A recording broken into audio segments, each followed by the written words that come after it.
Good evening, everyone. I am, in fact, Dwayne Johnson, and you are watching The Graham Norton Show.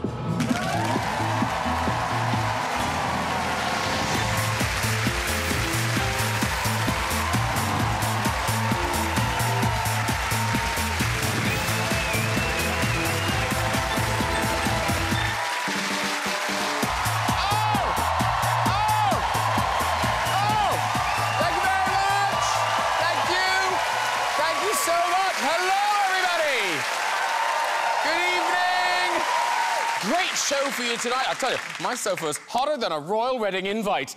Ooh, still waiting. No, there has been a lot of speculation about who will be on the guest list, hasn't there? Now, unfortunately, it's private information, you know, so if only there was some way we could find that out.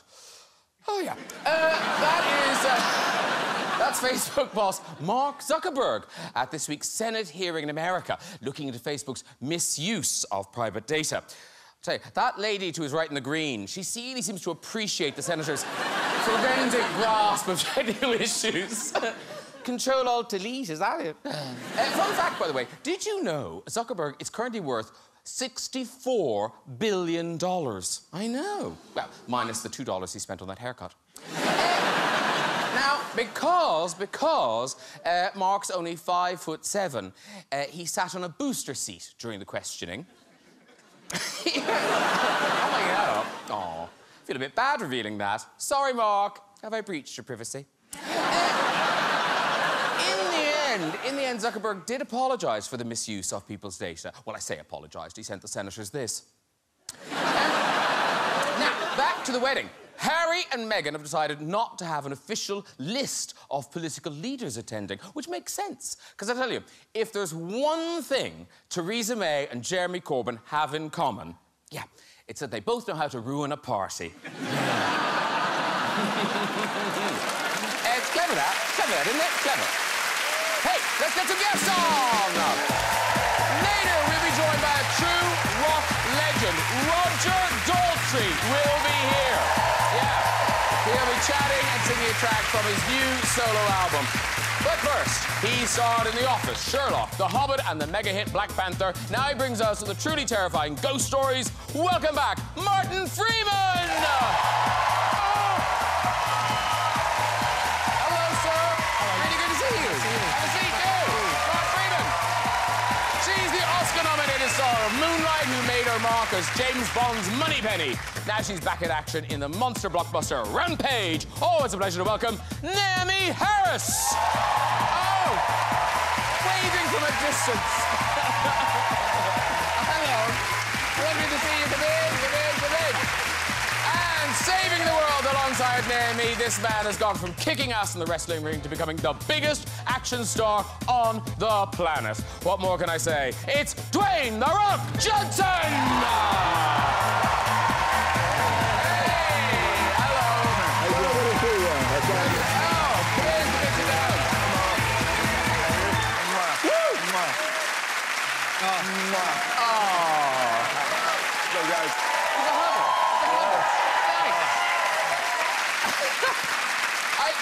I saw Martin down the end of it. I was going to say move up, but the couch is sort of full. So, normally... This is as close as I get. Yeah, you've kind of... Yeah, you have filled the couch.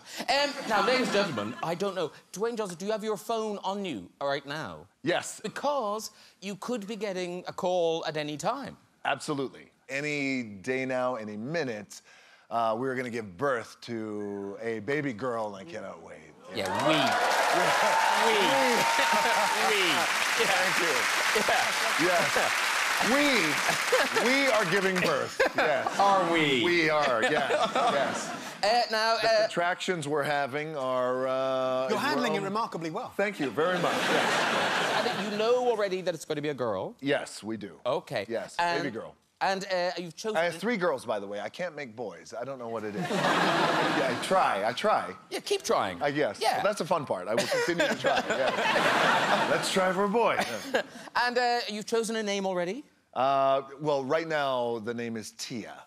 Oh, so it might change. Baby Tia. Tia is like the first choice. right? It's like on the board is Tia. But, you know, we also are very open to, you know, you never know when the baby's born, all of a sudden it's, you know, Grandmetta or something. No, I mean, Tia, it does scream for a second name. Like Dalma. No, like Maria. Maria, yeah. Nice idea. Yeah, it's like, when you say Tia, I just hear Maria. It's like, echo, quit. What are you going to do with the phone, though? Are you just going to disappear if you get a phone call or something? I'm gone. That'll be so exciting. Well, I go wheels That up. would be so Yeah. exciting. Yes. And the two of you will be so jealous. They'll be like, what excuse can we think of? Did I tell you, I'm expecting something very important as well. no, mate. FedEx delivery. Yeah. I'm getting some shoes delivered. They're lovely. I don't want to miss them. Yeah, I don't want to be out. Have to go to the post office. Congratulations to Naim as well, because since I last saw you, your fantastic performance in Moonlight. And, yeah. But now, Moonlight and the Oscars, it is now kind of stuff of legend. The end when they read out the wrong name, and we've talked about it on the show before, and Warren Beatty's been here, we asked him what had done and everything. But you were in the middle of it, so you did end up on stage. You did go up in the end. Eventually, yeah. Eventually? I mean, yeah, it took me a while because I was kind of glued to my seat in just shock, and then our producer dragged me on stage, so... But is it a nice way to win, to have disappointment first and then go, oh, no, yay! I think it is in a way, because there's never been a moment like that before or since at the Oscars, so I think it's kind of cool. And when Everyone always remembers that moment, Everyone right? remembers that moment. When you're on stage, you were looking out at the audience, and we've shown this picture before. It's a great picture. It's everyone, like Matt Damon, like a fly could fly with him. Michelle Williams looked shocked, but I don't think anyone is quite as concerned as Dwayne Johnson.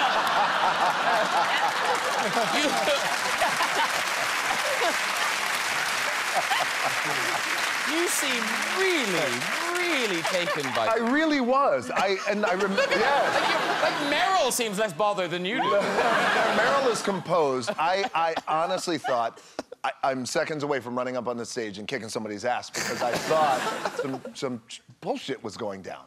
So that's what I thought. You know, I thought like we were in the middle of like somebody trying to hijack something. Yeah, and then I knew she had already said yes, by the way, to Rampage. So she was on stage. I was like, don't mess with my girl. Don't mess with my girl. Fantastic. Talking of enormous achievements, Black Panther, how nuts is that, Martin Freeman? Yes. Was it bigger than Titanic now? I'm not sure, but it's done amazingly well, and we're all very proud of it. Yeah. I bet you are. Yeah, because it's sort of taken on this extraordinary life beyond a movie. It's kind of gone. It feels like a moment. Yeah. Yeah. And so it's lovely to be part of that. Yeah. Because I heard you talking about you went to the premieres and they were kind of unlike anything you'd ever experienced. They were like football matches. Yeah. They were properly vocal. Pretty much every fifth line was getting a big woofer. I mean, people were hungry for it, man. You know, people wanted it. Like, it was not just a... Yeah, it was a bit more than a film. I mean, at the end, I'm a big believer in it still has to be a good film, because if it's just an important thing, it's not a good film, then who cares? But it has to be a good film, and Ryan Coogler's a clever chap. So and when you look at the poster, yourself and Andy Serkis do slightly stand out. Yeah. And apparently the cast had a name for the two of you. Yeah, we were because we had we'd performed in The Hobbit together before. Oh. So we were known as the Tolkien White Guys. Yeah. That's a good joke. Which is a good... Yeah, that is a good joke. Right, Dwayne Johnson and Naomi Harris bring us the monster movie Rampage. It's out now, and it's proper escapist, family-friendly fun. It's big critters, you guys... Gigantic monsters, yes. Us trying to save the world and trying not to get eaten. Yeah. So tell us who you play. I play a geneticist called Kate Caldwell, and she's responsible for creating the virus that infects Dwayne's character's best friend, who's a silverback gorilla. And I feel really guilty about it, so I want to go on the journey with him to come up with the cure, basically. That. Yeah. And you play... Is it a primatologist? Is that what you call it? Yep. Primatologist. Yep. I play a primatologist, and I used to head up a anti-poaching unit in Rwanda, play a primatologist, and my best friend, of course, as Naomi said, is a gigantic albino gorilla. His name is George. Yeah, there he is. No, he gets a lot bigger than that. Well, you know, as a matter of fact, he was actually inspired by a real gorilla, the only albino gorilla ever found, and who passed away in 2002, was Snowflake. And beautiful gorilla. Is he the one in Barcelona? Yes. Yeah. Yeah. I went to see him. Oh, wow. No. Yeah. Isn't that cool? Well, so, What a life I've led, Yes, you have. Let me go on, No, anyway. But yes, inspired. So George was inspired by Snowflake, wow. who you met. But you did name it. You thought you'd be working with sort of, you know, cardboard cutouts and things. But... Yeah, I did. Yeah, but instead I got tennis balls, numbered like 1 to 7, and then our director Brad would call off on the sidelines. Look at number 2, the building's falling down. Look at number 3, the alligator's coming towards you, and that was it. That's all we had to work off. But there was somebody, like a man was George. Yes, we had an actor called Jason Lyles, and he played the gorilla, and he was fantastic. But how did that work? Because George is enormous. Well, he was, at first, in the movie Rampage, George is a normal-sized gorilla, and all the animals are normal-sized until they become infected with the pathogen that she created. And Jason Lyles was a motion capture actor, much like Andy Serkis, right, in Planet of the Apes, and it was an amazing process. And then as the gorilla grew in the movie, we would continue to put Jason on stands where he got higher and higher and higher. So every moment in the movie, we were always acting opposite a human being. So you could always look him in the eye? Always look him in the eye, yes, compared to tennis By the end, balls. he was on like a crane, basically. He was standing. So you couldn't actually see his eye? I can make out his eyes. Those eyes? We've got a clip. This is exciting. This is you, the two of you, trying to escape what is essentially a very large dog. How the hell did we get up this roof? Maybe we don't have to get off the roof at all. What? We definitely do. Come on. David, there's no tail on this helicopter. That's right. We don't need one. Will you do if you want to fly? We're not gonna fly. We're gonna crash. What? Okay. We just need to get enough lift to stay on top of the building as it falls. You know, just like riding an avalanche. No, I don't know. Very good. And the life of an actor, there we are. I love this. You've worked with tough guy James Bond, but you've also worked with The Rock. Yes. In terms of toughness, who's tougher? Remember, you finished one film and you're hoping to do the next. Then I'm going to go with Bond, no. He's tougher. He wrestles with crocodiles, for goodness sake, in his spare time. Do you really? Yes. That's a hobby. Well, no, it's an alligator. Yeah. I lived down in Florida. I live on the Everglades, and was able to go down. And there's an alligator sanctuary. There's about 6 to 8 of us that was able to pull one out of the water, and I was able to get on it and hold its jaw together and pull it back. And when you say sanctuary, Torture chamber. Yes. I feel so safe here. Alligator farm. I should have said farm. It's alligator farm, not a sanctuary. Yes. And very quickly, there is I don't know if you guys have talked about this, but you have a connection to James Bond. Yes, I don't think she knows this. Oh, okay. Yes, so this is the very first time. Yes, so in You Only Live Twice, my grandfather was a baddie. Oh, wow. And he had this awesome fight scene. Now, honestly, when you see his face, cool.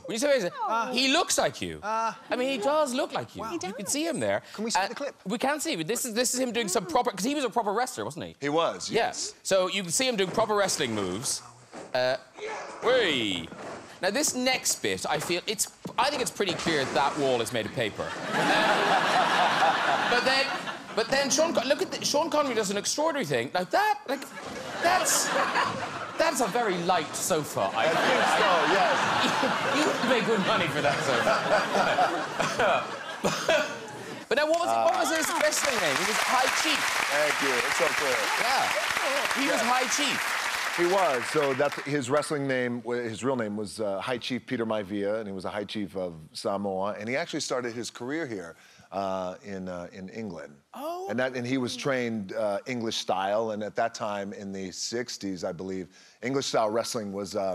There was a lot of what's called shoot wrestling, like derived from shoot fight, which eventually became MMA. So it was a very tough style of wrestling here in England. And yeah, so that's how he was trained. And we've got that picture of him. Now, is this him as a wrestler? Is that his kind of like his stage gear, or is that him in Samoa? That's him as a pro wrestler, but wearing his High Chief gear.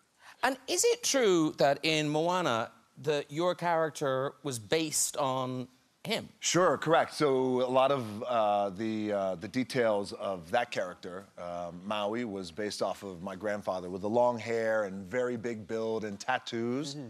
And in Polynesian culture and Samoan culture, to become a High Chief, you have tattoos 360 degrees from your knees all the way up to the bottom of your chest. Everything. Wow. And it's hardcore, and they do it with a tap. Yeah. Yes. Everything? No, not everything. Well, that's what I heard. I heard everything. Yes. Working around. Well, the cash and prizes is lifted, and then you... Oh, okay. Yeah. But because you've been in that film now, do you get sort of children wanting you to kind of delight them as Maui? All the time. All the time. Like, it's constant. It's always constant. Oh, you sing the song, sing your song, sing your song. And I do it, and then they cheer, and then I go, say, okay, well, have a good day, and then sing again. Constant, yes. He has a great voice, though. Oh, thank you. You should sing for them.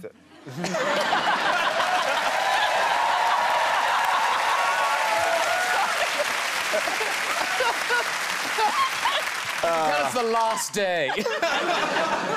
I can't. I don't know if I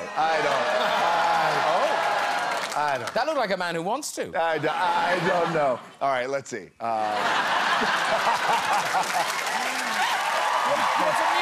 What's the music? We'll just go right into the rap part, and this is what the kids love. So it's all right, listen, kid, honestly, I could go on and on. I could explain every natural phenomenon. The tide, the grass, the ground. Oh, that was Maui just messing around. I killed an eel and I buried its guts. Sprouted a tree, now you got coconuts. What's the lesson? What does it take away? Don't mess with Maui when he's on a breakaway. And the tapestry here on my skin is a map of the victories I win. Look where I've been, I make everything happen. Look at that me, mini Maui just tick-a-tick-tapping. Oh! Thank you. That's so impressive. Thank you. Now, Martin Freeman, you bring us such a scary film. Ghost Stories. It's out now. Some of you may have already seen it. And it is what it says. It's a collection of ghost stories, but with a sort of framing device. Yes, indeed. Yeah, I suppose it sort of borrows from that kind of British horror film, I guess from the 50s to the 70s, those sort of portmanteau films where there'd be 3 or 4 stories in one film, somehow kind of linked. Those Hammer and Amicus old British films that I grew up watching on the telly, I guess. You know, that was one of my first connections with horror. I'd watch Match of the Day on a Saturday night and then a double bill of, you know, some old horror films. It was fantastic. And I guess it borrows a little bit tonally from those, but all new original stories based on the play by the same directors and writers Andy Nyman and Jeremy Dyson. Look, we'll talk about it in a minute, but first, here's a taste of what to expect.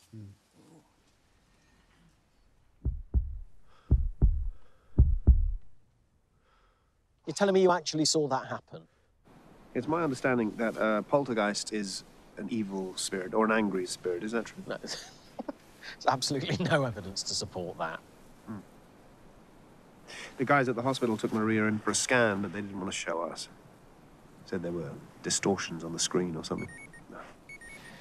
Sorry. Right in the middle of this Chinese thing.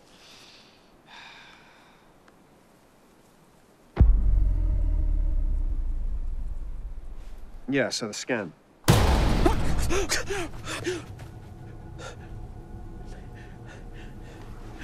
A bit chilly, Prof. Sorry, I... Have you ever killed anything, Mr. Goodman? Certainly not. Nothing you'll admit to, eh? So good. Those frights. That's cool. I love those frights. They're great. Yes, yeah, they're clever. They're clever chaps. Yeah. Andy and Jeremy, and Really, Andy's really good. brilliant in the film as well. And yeah, I really like it. I really like it. It's enjoyably scary. Yeah, it's kind of proper horror film. It's not like a Saw or. No, it's not 3 hours of someone getting a drill bored into their skulls. You know, it's not that sort of horror. Happily, yeah. It's not that. It's yeah, it's quite a smart film, I think. Yeah. But what's weird is because as a film, you kind of, like I say, this is a genre we recognise. We understand this genre. But I didn't see it in the theatre. Did you see it in the theatre? Because people. No, I didn't. But apparently people were really freaked out by it. I think they were. I know a few people who were scared witless by the play. And I've done a production, you know, the play The Woman in Black. Oh, yeah. I did that years ago, and getting a live reaction, you know, a live terrified reaction from an audience it's amazing, because you're so used to sort of having it on the TV or maybe a film, but when you can occasionally elicit that reaction from a lot of people in an auditorium, like a live theatre, it's so enjoyable, because people are just terrified. But, you know, that communal thing of wanting to go somewhere, in a room, in the dark, and wanting to be terrified it's important, I think, because it's enjoyable, you know. Yeah, and it's weird because I don't know where the pleasure is. Yeah. This is like you leave out. I'm still alive. I'm good. Well, I know some people. Yeah, I know some people who can't. You know, I have friends of mine who've come to see it who just can barely bear to watch it. Really, they just look at the floor when they know there's scary bits. And weirdly, unusually, let me say, your character isn't very likeable. Like, you're normally quite a nice guy in things. Yeah, I have played some nice guys, that's true. Yeah. I mean, I suppose I played people with empathy, I suppose, a lot of the time. This guy, not that. Not really, no, he's a quite an obnoxious, Are you a bad guy in it? He's not a nice man. Yeah. I mean, because there are 3 kind of ghost stories, and the other, Andy Nyman, who I'm in the scene with there, he plays somebody whose life's work it is to debunk the belief in the supernatural. He wants people not to believe in anything supernatural. Your character? No, the other guy. Okay, yeah. But you believe. So I'm one of those people who... I've got a case here. OK, well, if you don't believe in the supernatural, what the hell happened to me, then? So I'm one of those cases, like, well, I can't explain this any other way than a belief in the supernatural. Because something terrible has happened to me. Do you hunt them, though? No. Oh, got Sorry. it. You're not seeing it now, are you? He's going to remake it. Yeah. He's going to remake it where he hunts down ghosts You hunt them, and kills them properly. Yeah. But when you hunting monsters... Naomi, this film is not for you. No, absolutely. I don't watch any horror movies ever. No, I don't. The last one I ever watched was Jaws, and that was enough for me. Yeah, seriously. Was that a similar thing? Did you watch it too young? No, I was old, and I was still scared. I just can't do horror movies. Right. I have too much of an imagination. Poltergeist? Haven't seen Amityville it. Horror? Have not seen it. Conjuring? Have not seen it. Wow. None of them. I refuse. Because I knew the scare that was coming in that, so I was kind of, out of the corner of my eye, I was watching you to see if Dwayne would kind of play nothing. He was waiting for the hunting scene. That monster's so close to him, why doesn't he shoot it? It's right in his face now. Oh, he's missed an opportunity there. But some things do frighten you, or you don't like. Roller coasters? You don't like roller coasters? Well, it's not that I do... Well, yeah, I have a thing getting strapped in. And, you know, with roller coasters sometimes, they have the bars that come down. Oh, yes. Locks and things like that. And it just... If I feel compression on my chest and my shoulders, it just starts to... Yeah, I'm not being weird. Would you even fit in one of them? I mean, how did Well, maybe that was the problem. I think it just comes down to here. That's probably the problem that happened, yeah. And it developed, I guess it developed probably in my mid-20s when we were down at Universal in Florida, and it came down on me, and I felt it. Maybe I was a little too big, but I felt it press. Yeah. So it colored me, and that was it. But in your previous life, you had things pressing on your chest, like you had people pressing on, like you... So you... But no, I'm saying, yes, but you were... wrestling. Yes. But I can push You can them get them off, yeah. Yes. Whereas you can't, you're not in control of the roller Yes, coaster. yes. Any irrational fears in your life? Well, I think mine's rational. Choking. I think choking is a rational fear, isn't it? Well... Isn't it? I mean, maybe not. Well, are you scared of choking all the time? Not all the time. Do you know something? I'm gonna open up to you, because this is a bit like therapy, and I've had 2 gin and tonics. Every time I have an avocado, every time I cut through an avocado and I see the stone, I envisage that stone being lodged in my windpipe. And every time, I think I physically go, I can't stand it. Is that quite debilitating? No, I just don't have that much avocado. I just don't do it all the time. No, I've got a real thing, though. I've got a real thing about choking. I mean, if you're on your own, if you're in a hotel, you know, if you're just... It could take days to find you. What if you choked to death? Well, I just wonder, has it happened to you? Yes, I've choked to death many times. Who is this? No wonder you're scared of it. No, it has happened to me. Oh, you have choked? On food? Yeah, and it's scary. It's a horrible... Did somebody dislodge it? One time they did, actually. It was... I did that show, Never Mind the Buzzcocks, and one time I'd had too many of those crisps. Because I'm a pig, and I like eating crisps as quickly as possible, so I hoovered these crisps down, and they weren't ready to go down, and they got lodged. And so I had a beer in my hand, and I was, like, doing that, and people going... And so I had this beer, it sort of all came out. And thank God, an actor called Andy Smart, who I'd known for years, got behind me and did the Heimlich manoeuvre, and I was very, very grateful. Because, as I understand it, if you can still breathe or talk, then it's in the safe pipe. Or cough, or... Yes, yeah, then you're not going to die. But it feels very scary when you've got something lodged in your throat. That's happened to me a few times. Last time it happened to me was at Andy Serkis's house. Wait a minute, that's happened to you a few times? Yeah! Because I still haven't learned. Stop wolfing food down! But, Graham, it's fucking crisps. What do you want me to do? I'm not going to chew that shit. I'll have to devour crisps. What's a crisp? Is it like a donut? Potato chips. Oh. Yeah. Potato chips. Yeah. They're nice, right? It seems unlikely, doesn't it? Yeah. But also, they're a bit jagged. They're a bit jagged. Ow. Do you swallow them whole, or do you chew them?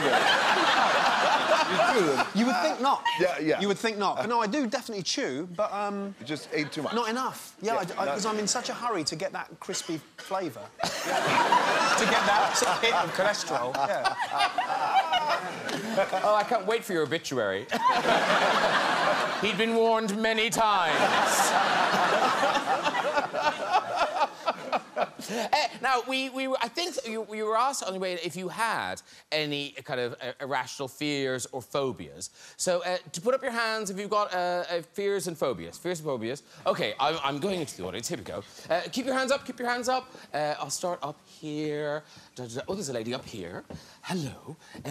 Stand up, too. What's your name? Karis. Karis. And what are you scared of? Crisps. No! No! Are you just saying that? No, are you seriously scared of crisps? Why are you scared of crisps? I did this course when I was 10 or something, and these girls had one of those, you know, the big, like, multi-packs? Oh, yes, I do. And they spilt them all over the floor, and there were all those sort of crisp dust everywhere. I feel weird talking. And... Yeah, maybe never do again. Yeah. So it was just the dust, the crisp dust frightened you? Dust, and now the smell, everything. But you've never choked on a crisp? No. No. She wouldn't have the chance. Oh, thank you very much. You your hand up? Oh, both hands up. Stand up, too. What's your name? Ahmed. Hi. Ahmed. And what's your fear? It's very serious. I have a physical fear of kids wearing suits. I like that. That's good. Far away from me. Yes. I know. Like, first confirmations, they're not for you. Yeah. So, it must be difficult at weddings. Yeah, it's actually my sister is getting married in July, but she told me it should be okay. She made sure that the children are just in jumpers and jeans. So my question is, if you see a kid with a suit on, what happens? Like, what do you feel? It happened to me last weekend. So my kids know about my condition. So I was walking in the street with my kids, and then my daughter was like, "Oh, Daddy, look!" And there was a group of people, and they were actually stepping out of a wedding. And she said, "Look!" And there was a child with a suit, a bow tie. Actually. Oh, not a bow tie. I was in the middle of the road, almost, you know, like. Really? And my daughter was laughing at me, of course. And do you know where this comes from? Actually, I think it might be a trauma from a movie where there was a killer dwarf. Oh, yeah. But children are getting the blame. But I'm not sure. I mean. Yes. And now is yours food-based or not food-based? No. Oh, not food-based. Oh, do stand up too. What's yours now? Sheep and goats. Sheep and goats? Yeah. Now that must mostly be... sheep. Mostly sheep. The eyes, I can't deal with the eyes. What happens to sheep's eyes? Have you seen the eyes of a sheep? Just the pupils. It's just weird. I can't deal with it. Does anyone know what he's talking about? Look it up on Google. Look it up. So sheep's eyes? Yeah, the pupils. I can't... They are the eyes of a serial killer. Really? So a sheep in sunglasses, fine. I'm fine with that. I'll cuddle it. And when did you discover you were afraid of sheeps and goats? Sheep and goats. I went to Wales. Oh. That will do it. Well done, all the phobic people. Very good. Children in suits are my favourite. Wow. Children in suits make sense. It does. Listen, time to meet our final guest. He is the iconic frontman of one of our greatest rock bands, The Who. They've sold over 100 million albums, broken records worldwide. Please welcome for the first time the great Roger Daltrey. This way. He's this way. There he is. Hey. Hello, sir. Very, very nice to see you. Come in. That's Dwayne. Good to see you. Hiya. Martin. Have a seat, too. Have a seat, too, sir. There you go. Oh, welcome to the show, sir. How are you? Very well, thank you. Good. And welcome back to the world of music, to a new album, As Long As I Have You, and that is out on the 1st of June. Yeah. And I suppose it's not quite what people would expect from Roger Daltrey's solo album. No, well, my solo albums were always a hobby, but I've taken this one seriously. And I've gone back to doing the kind of music that Who used to do before Pete Townsend started writing the songs. And I used to be a soul singer. But, of course, at sort of 17, 18, 19 years old, you can sing the words and the notes, but there's not much soul in there because you haven't lived a life yet. So it's been great to revisit them and, you know, with the years I've got underneath my belt now. Yeah. And have you finished your memoir? Have you finished it? I've finished it, yeah. And when went that out later in the year, October? It's out in October, yeah. It's called Thanks a Lot, Mr. Kibblewhite. The publishers know that's what it's called? Oh, yes. Well, they do now. Who was Mr. Kibblewhite? He was my headmaster. Oh, OK. Yeah. But, I mean, I looked at all the other rock biographies and I didn't do a publishing deal and then write a book. I just wrote a book and then gave it to publishers. And they liked it, and I was shocked. Because I didn't want to be under the cosh of, we want more of that, we want more of that, we want more of that. I wanted to write a book about what it felt like to be in the middle of that whirlwind, of being in what became the biggest band in the world in the early 70s, mid-70s. The Who were massive. And, of course, we were street kids from Shepherd's Bush, from around here. Yeah. So to deal with what was loaded on us at sort of 25 years old was so difficult because it was an industry that we were making up as we went along. And not to judge the other members of The Who, but are you the only one who remembers any of it? No, Pete remembers a lot of it. There's big gaps that I don't remember, I must say. I've had 5 quite bad concussions in my life, and there's such big gaps that I don't remember. But I was the only straight one with 3 addicts. You know, Pete was an alcoholic, later a drug addict. John was an alcoholic, cocaine addict. Moon was an anything addict. Even Vim. But that must have been so hard being that guy. Well, someone had to be straight, and someone had to be tough, and it fell on me. Because, Mark, you're a huge Who fan, aren't you? Yeah, I love The Who, of course I do, yeah. But you like the whole thing. It's not just the music. You like the whole look, everything about them. Yeah, I mean, you know, since I was a kid, the mod thing was always a massive, massive thing for me, and it influenced my entire life, really, yeah, it did. Are you sorry you didn't end up in music? Because I hear you talking about music, and it seems like you like it more. Well, I do. I like it more than anything, yeah. It's definitely my favourite art form. I can literally sing, but, I mean, you wouldn't want to hear my album. You want to try making one, you're good. Yeah, do that. And when it comes to, you know, lots of people love The Who, but when it comes to all those stereotypical, archetypal kind of rock band things, you know, smashing guitars, wrecking hotel rooms, throwing TVs out of hotel rooms, that's all you. I mean, that's all... That wasn't me. No, but it was The Who. That was The Who who started all that. Yeah, it was mostly Keith Moon and Pete Townsend. Moon did most of the damage, but Pete Townsend was quite an instigator of quite a lot of it. And it was all done in great jest at the time, but now I think back on it, a lot of it wasn't really very funny. But, well, there's one thing we can talk about, because we've got a clip. This is a moment of madness. Was it your live kind of prime-time debut on American TV? You're talking about Smothers Brothers? The Smothers Brothers. Oh, God. Oh, dear. The Smothers Brothers was the biggest show in America in its day. This was 1967. And they invited us on, and of course, we were kind of famous at that time for breaking up our instruments with my generation. And we did the rehearsal. And by the way, on the same show were two of the biggest stars of their time in the whole of the film industry. There was Betty Davis and Mickey Rooney. Wow. Anyway, unbeknownst to us, we used to have this kind of thing where the drums kind of just went poof, and smoke came out, and just a relatively tame little thing, you know, where Pete broke his guitars. And it was theatrics to go with the noise that the guitar made while it was being broken, which was like an animal being slaughtered.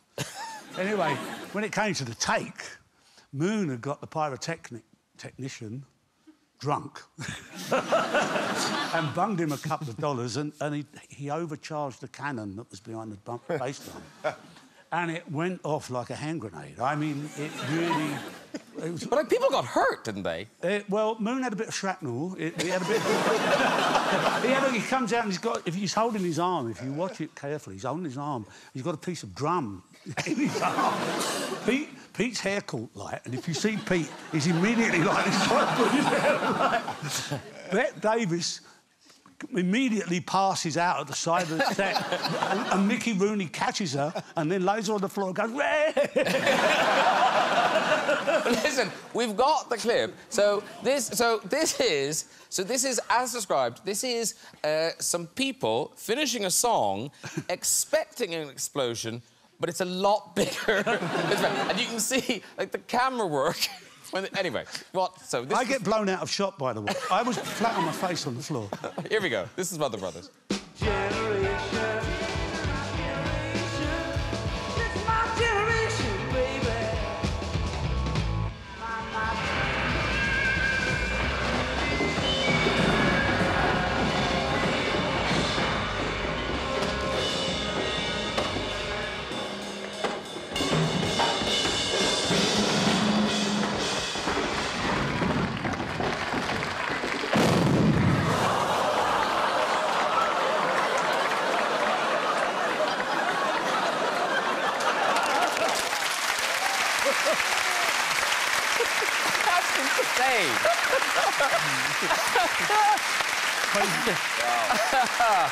Well, let's hope that doesn't happen tonight.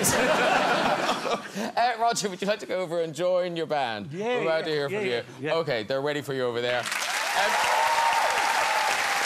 OK, performing As Long As I Have You, it is Mr. Roger Daltrey!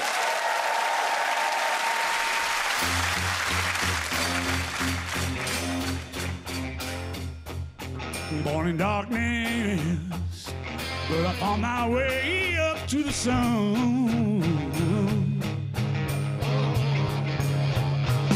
I had a lot of battles, some I've lost and some I've won. Well, let me tell you, girl, you ain't seen nothing yet.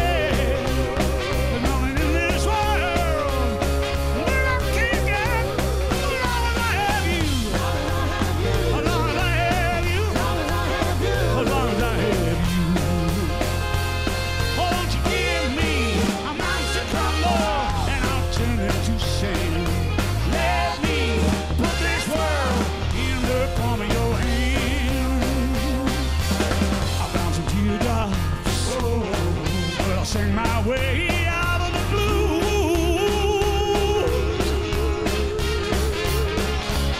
I had to learn to stand up, even when they scared me out of my shoes. Oh, let me tell you, girl, you ain't seen nothing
gentlemen.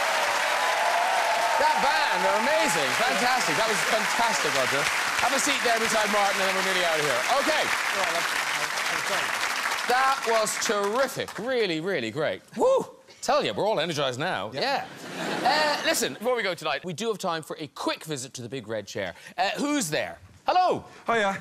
What's your name? My name's Phil, and I'm from Surrey. Phil's from Surrey. That was good. That was very good. I'm from Phil, and I'm from Surrey. And what do you do, Phil? I work in the public service. In the public service? Does that mean tax? No, it means police. Oh, police. Oh, are you plain clothes? Is that... I am tonight, yeah. Oh, study that face, everyone. OK, off you go with the story, Phil. OK, so my mum bought herself one of these circulation-boosting machines that passes electricity through your feet just to boost your blood circulation. She's 80. I went round to her house one evening because she was having trouble setting it up. She just got out of the shower, she had her dressing gown on, she was on the sofa. Being a typical bloke, I thought, I'm going to notch this up to 90% just to make it work properly. My poor mum's 80-year-old, she put her feet on the machine. I turned it on. I got a shriek from her. She fell back onto the sofa. Unfortunately, legs went 10 to 2. She kicked me in the jaw.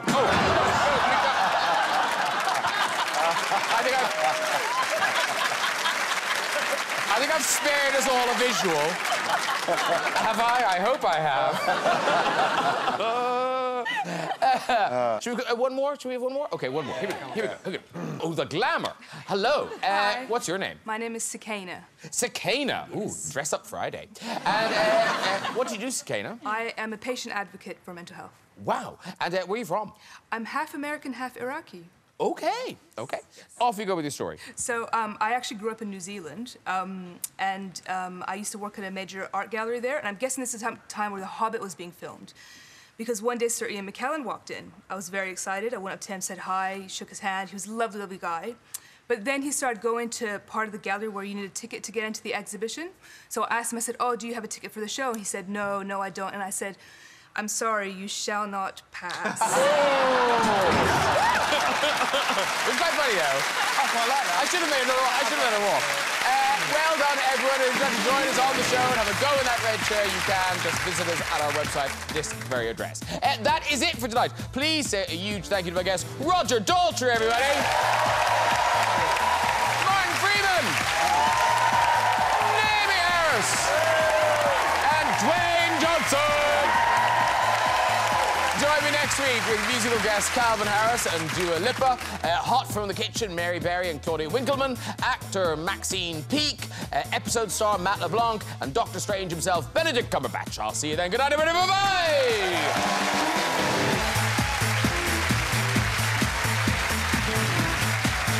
She was in a big girl band called Variety. What do you mean you've not heard of them? Maxine has decided to revive her career in a new series from BBC Three. Wannabe is next.